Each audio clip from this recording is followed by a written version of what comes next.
A gente vai começar agora aqui no estúdio uma entrevista com o juiz Max Nunes, que é o presidente da Associação dos Magistrados da Paraíba. Boa tarde, doutor. Seja bem-vindo ao Correio Debate.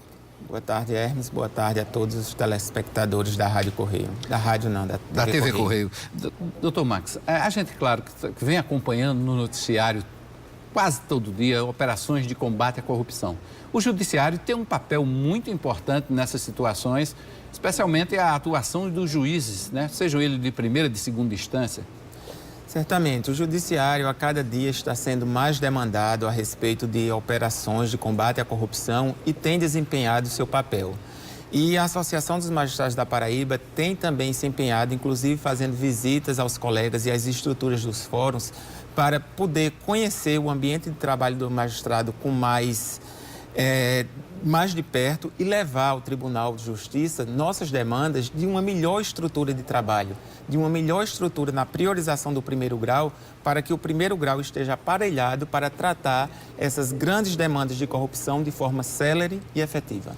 É no primeiro grau que dá início a esse processo realmente dito. Ainda cabem recursos, né, geralmente, das decisões, das sentenças de primeiro grau, mas é ali que se determina mais ou menos para onde vai caminhar o feito, né? Isso, a depender do foro privilegiado, pode ser que alguns processos iniciem diretamente no segundo grau ou no Superior Tribunal de Justiça, mas a grande maioria dos processos que hoje tramitam dessas grandes operações feitas pelo GAECO, elas estão tramitando no primeiro grau de jurisdição. E aí é que a gente cobra e busca do tribunal uma estrutura adequada para que o juiz ele possa, ao lado dos inúmeros outros processos, desempenhar e entregar a jurisdição que a população deseja, analisando esses processos com a celeridade devida. Bom, muita gente comemorou essa situação de quebrar as prerrogativas o foro privilegiado de certas personalidades. Isso não acumulou mais ainda o número de processos de trabalho do primeiro grau? Na verdade, o processo, quando tramita no primeiro grau, por fim, ele termina tramitando de forma mais célere, porque o primeiro grau, ele nasceu para isso, para fazer toda a instrução do processo, diferentemente de um órgão colegiado, que geralmente só analisa recursos. Daí porque, com essa mudança, com essa inversão de remeter processos de grandes operações, que envolve grande número de pessoas, de combate ao crime organizado, é que o primeiro grau passa a necessitar cada vez mais de uma estrutura mais adequada, porque a população há de convir que um processo dessa natureza, que envolve vários réus, que envolve vários documentos, há inúmeras horas de áudios a serem ouvidas, documentos a serem analisados, são milhares de páginas a serem lidas. Então, o juiz ele precisa de uma estrutura adequada, uma estrutura de tempo, uma estrutura de assessoria, para que esse material ele seja analisado, seja separado, para que o juiz possa dar, ao final das audiências e de toda a instrução processual, a sua decisão. Então, é preciso que haja estrutura para que cada vez mais o processo caminhe com celeridade. Mas não é hora de podar esse número de recursos, tanto do processo penal como do processo civil, não? Porque aí, exatamente, o processo volta para o primeiro grau por conta da perda do foro privilegiado, mas a gente sabe que a legislação tem recurso aí, muito recurso para ser utilizado pelos advogados. Isso, mas só que essa questão da grande quantidade de recursos que interfere e, em alguns casos, atrapalha o trabalho do judiciário, essa é uma atribuição do legislativo. É o legislativo, a população tem que se preocupar em cobrar do legislativo a alteração dessa legislação, porque a nós do judiciário cabe aplicar a lei. Se a lei prevê a existência de recursos, então o judiciário tem que aceitar e processar esses recursos. O que a população muitas vezes reclama de falta de celeridade do judiciário, na verdade, não é falta de celeridade na tramitação do processo, mas na utilização de recursos que são devidos, que estão previstos na lei e que, sendo um direito dos acusados, eles têm e podem manejar esse recurso. Então, o que a gente tem que lutar, enquanto população, é pela alteração da legislação, porque o judiciário cumpre tão somente aplicar essa legislação. Executar o que está lá, né? Os dispositivos legais. Agora, doutor, seria um primeiro passo a adoção do que o governo chama de pacote anticorrupção e lei anticrime? Esse pacote ele ainda está em discussão no Congresso Nacional. Eu não conheço profundamente esse projeto porque ainda não me debrucei totalmente sobre ele. Ele traz alguns pontos de avanço, mas eu não posso garantir que ele seja a solução para todos os problemas. Porque, na verdade, a solução para a maior parte dos nossos problemas enquanto Poder Judiciário é por uma melhor estrutura de atuação do magistrado. Então, quando a gente visita as comarcas do interior, quando a gente visita os fóruns, que a gente vê que ao longo dos anos, aqui no estado da Paraíba, essas condições de trabalho elas têm diminuído gradativamente por falta de investimentos, e isso se reflete num prejuízo efetivo para a população. Porque quando a comarca não tem um juiz titular, quando um juiz está respondendo por 2 ou 3 unidades, a população há de convir de que ele não tem como se dedicar exclusivamente aos processos daquela unidade. Ele está um dia numa cidade, um dia na outra, então isso termina atrapalhando o fluxo e a tramitação do processo.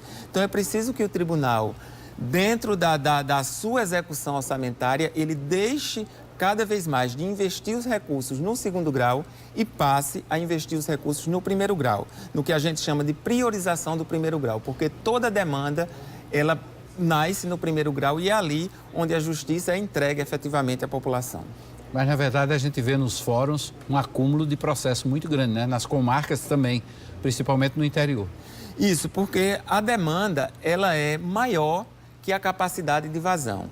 Então, eu costumo ilustrar a população e pego um exemplo de um processo desse, de uma grande operação, como a título de exemplo, a Checkmate, que envolve vários réus, envolve uma quantidade muito grande de documentos, cerca de 40 volumes de autos, cada um com 200 páginas. Pelo menos 85 servidores citados. Pois é, então o juiz ele tem que se dedicar ao estudo daqueles autos antes de proferir suas decisões. Então você faça sua comparação no dia a dia. Se você tem um livro de 200 páginas para ler, quanto tempo você demora para ler esse livro? Então o juiz ele precisa ler o processo, ele precisa conhecer o processo. Em provas que envolvem escutas telefônicas, escutas ambientais, o juiz precisa ouvir todos esses áudios. Então são centenas de horas de áudios. Então o juiz ele às vezes não está no fórum, está em sua casa, está em seu gabinete, mas ele está lendo e está trabalhando. Então, quando a gente pede um maior número de assessores, um maior número de estrutura, é para que esses documentos sejam triados antes de ser apresentados ao juiz, para que o juiz analise a prova. Então, isso demanda tempo. Ok, a gente volta a conversar daqui a pouquinho com o juiz Max Nunes. Vamos voltar a conversar aqui no estúdio com o juiz Max Nunes, que é o presidente da Associação dos Magistrados da Paraíba. Doutor Max, o senhor tem feito visitas ao interior do estado, olhando as condições das comarcas. Por onde o senhor começou essas visitas? Bem, como entidade representativa dos magistrados paraibanos, nós iniciamos esse ano com visitas às comarcas do Sertão e agora na região do Brejo e também na região da metropolitana de João Pessoa, com o objetivo de verificar as condições de trabalho para o magistrado. Porque a nós, enquanto associação, compete lutar e exigir do Tribunal de Justiça uma melhor condição para que o magistrado e os servidores do Poder Judiciário, estando com condições favoráveis de trabalho, certamente eles vão entregar à população um serviço de melhor qualidade. Então, quando o servidor público ele tem os instrumentos, ele entrega um produto de qualidade ao cidadão. O que não vem acontecendo em várias comarcas por conta dessa deficiência. O que é que o senhor encontrou, por exemplo, no Sertão? No Sertão, a gente encontrou algumas situações que a gente pode até classificar como muito precárias, porque são comarcas em que não há uma adequada estrutura física, são comarcas em que não tem juízes titulares há muito tempo, então tem que vir um juiz de uma cidade vizinha para poder prestar aquela assistência, às vezes só um dia por semana, que não tem servidores em número adequado para dar a resposta que a população merece, porque a população ajuiza as demandas e essas demandas elas precisam ser tratadas individualmente, porque um caso é sempre diferente do outro. Então, é preciso que o Poder Judiciário aparelhe melhor suas comarcas, suas estruturas na ponta, para que o resultado seja entregue à população de forma adequada. Mas, nessa divisão de recursos entre os poderes, o Judiciário tem reclamado de cortes seguidos no orçamento. Isso vem acontecendo ao longo dos últimos 4, 5 anos, em que o orçamento do judiciário está congelado e, a despeito dele estar congelado, as demandas vêm crescendo.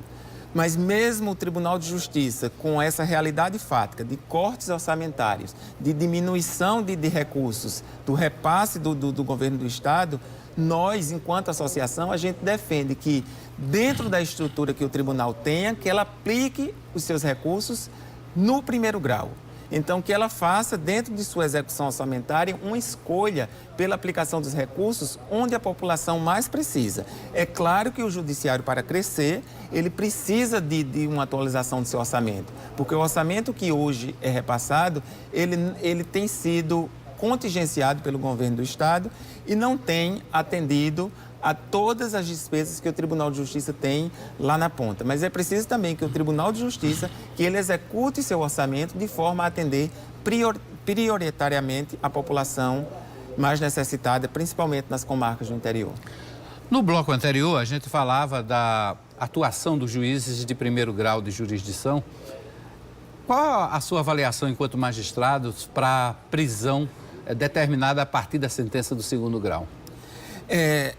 Eu entendo, enquanto magistrado, que é você executar a prisão logo após o julgamento colegiado em segundo grau, ela atende aos reclames tanto da sociedade como do embate probatório. A Constituição da República ela é clara que existe o trânsito em julgado. Só que o trânsito em julgado, de acordo com a legislação que o Brasil possui, ele é uma coisa praticamente inatingível para quem tem condições de pagar advogados e recorrer a todas as instâncias. Então, o primeiro grau faz o julgamento, o segundo grau reavalia as provas. O STJ e o STF, ele não mais reavalia provas, ele só reavalia teses de direito. Daí porque o conteúdo da culpabilidade ou não dificilmente vai ser alterado em um grau de instância a nível superior. Daí porque é necessário que o Congresso Nacional se debruce também, e o Supremo Tribunal, e que defina de forma efetiva qual é esse marco temporal para que ocorra a prisão.